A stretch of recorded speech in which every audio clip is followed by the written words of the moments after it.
Hey, come on in. Hey, I've been looking for you.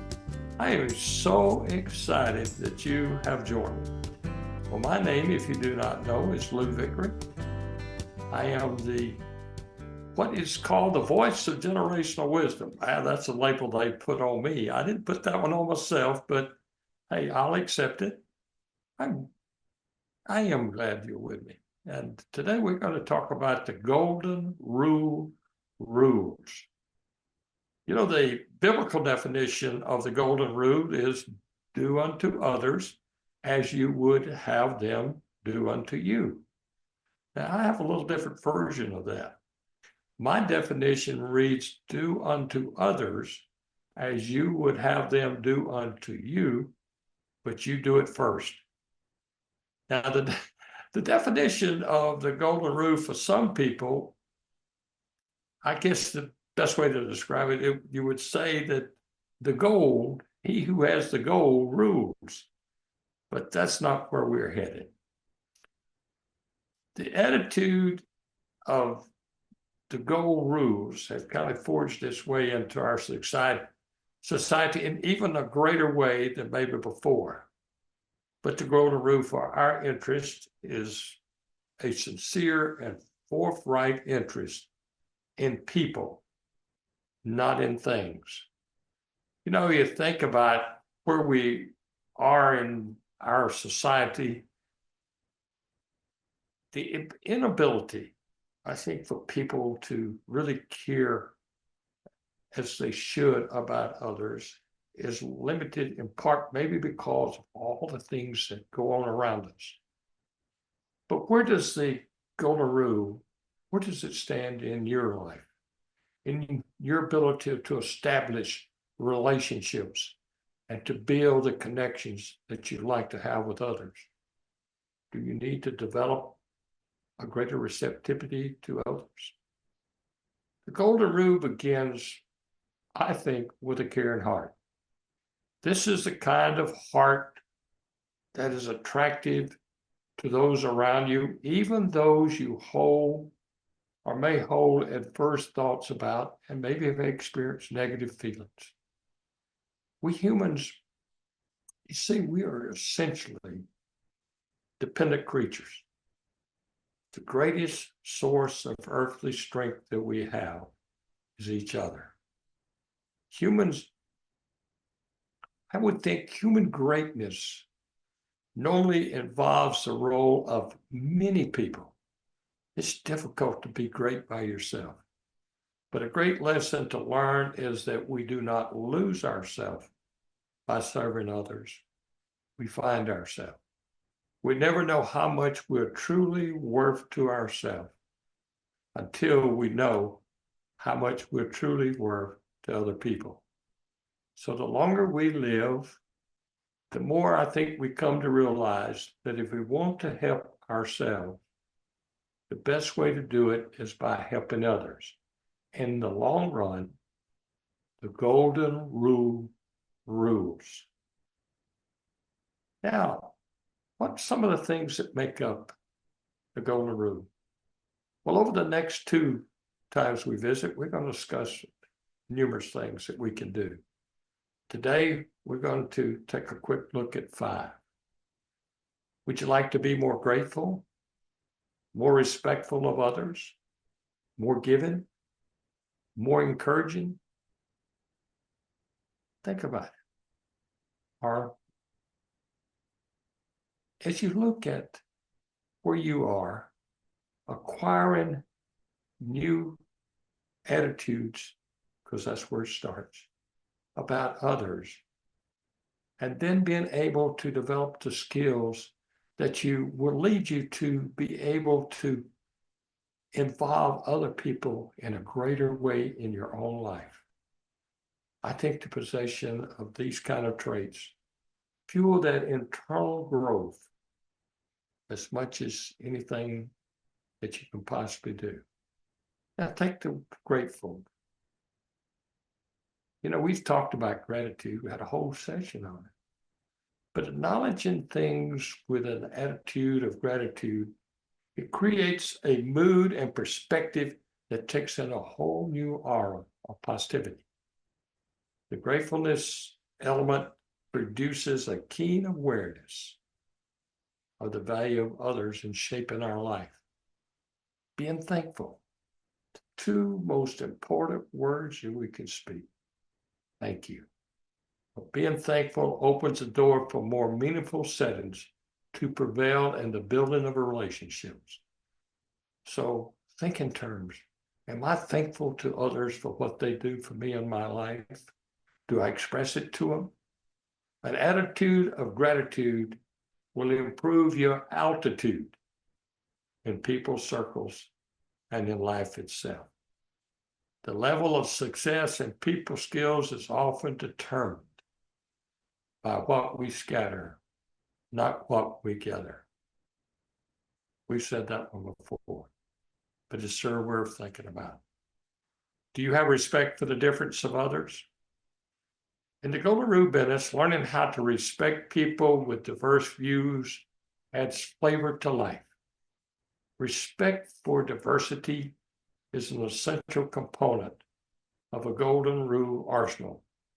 Now, when I talk about diversity, I'm not talking about a race or ethnic group. I'm talking about something that encompasses difference in ages, personalities, backgrounds, speech style, among other things. You know, most organizations are composed of people from different cultural backgrounds, displaying sensitivity, treating others as equal, being flexible, and striving to find creative ways to work through cultural barriers has as much to do with the Golden Rule as anything that you do. Let me ask you, do you have a basic level of respect for others? I mean, all people. Respecting others is not judging them by their attitudes, their behavior, or even their thoughts. It's accepting them as they are, and all as an individual, and all the things that the word individual means. How about forgiveness? We've talked about forgiveness. Are you good at forgiving? You know, one of the toughest things, the heaviest loads we carry around with us is a grudge. Learning how to forgive is one of the toughest things to execute. If we hang around this whole earth long enough, like I have, there are going to be many people who will either mistreat you, swindle you, attempt to drag you down. To generally show with conviction forgiveness of those individuals is a prime part of the Golden Rule. It's important to understand that forgiveness is not something you do solely for someone else. It's something that you do for yourself as well. So make forgiveness a part of your Golden Rule toolbox. How are you with giving? We've talked about giving in the past. The purpose of changing the perception of giving is not to put you in a position to receive more, but in a position to give more. Because you see, in life, the more we give, the greater impact we have on the receiver of the gift, and the greater impact we have on them. The greater is what we feel on the inside. See, that's where giving is. It's not in what we hand to someone. It's in how we feel about our ability to pass along a true gift. You know, I think giving leads to personal renewal. The more focused we become on giving, the greater attachment we have to our inner spirit. That's what I'm talking about. Not to external things, but to our inner spirit. So think in terms about giving. And we've said this before. The life that we live depends on our ability to give, not necessarily on our ability to receive. The way we give is more important than what we give. How are you at this given thing? You really haven't given until you give away something that you think you really need. Encouragement.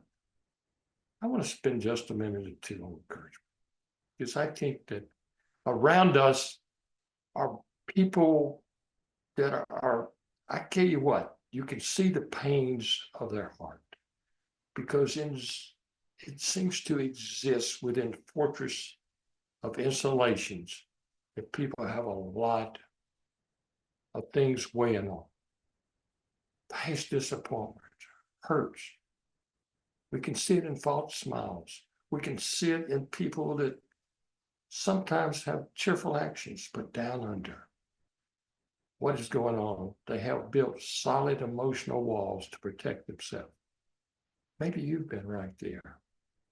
I know I have. There are many hurting people around us who need to be comforted and consoled. For someone who is hurting, convey a message of support and bonding that can make a positive deposit in that person's emotional account. The nicest thing you can give to someone today is something to feel important about. So encouragement. Whatever your role, encouraging one person, it may not change the world today. But you know what? But your words of encouragement could change one person's world forever. You think about that. I wrote a little poem, just a 4-liner, sometime a number of years ago. And it goes like this: please encourage me. Every uplifting word offered to another is what to the earth is sun and rain. Never was an encouraging word wasted. Never was one spoken to another in vain. A real measure of the kind of person you are is how you encourage someone who can do little or nothing for you except to appreciate you for who you are. I'm Lou Vickery, author of soon to be 25 books. A wiseword.life/library. You can check out books that we have in print currently. I think there are 9 on that list. The information we shared with you today can primarily be found in Hello, Let's Talk, book number 22 in the Vickery Library. I'm Lou Vickery. Until we meet again, keep a smile on your face, keep happiness in your heart, keep optimism on your tongue. I'll see you again real soon. You be blessed.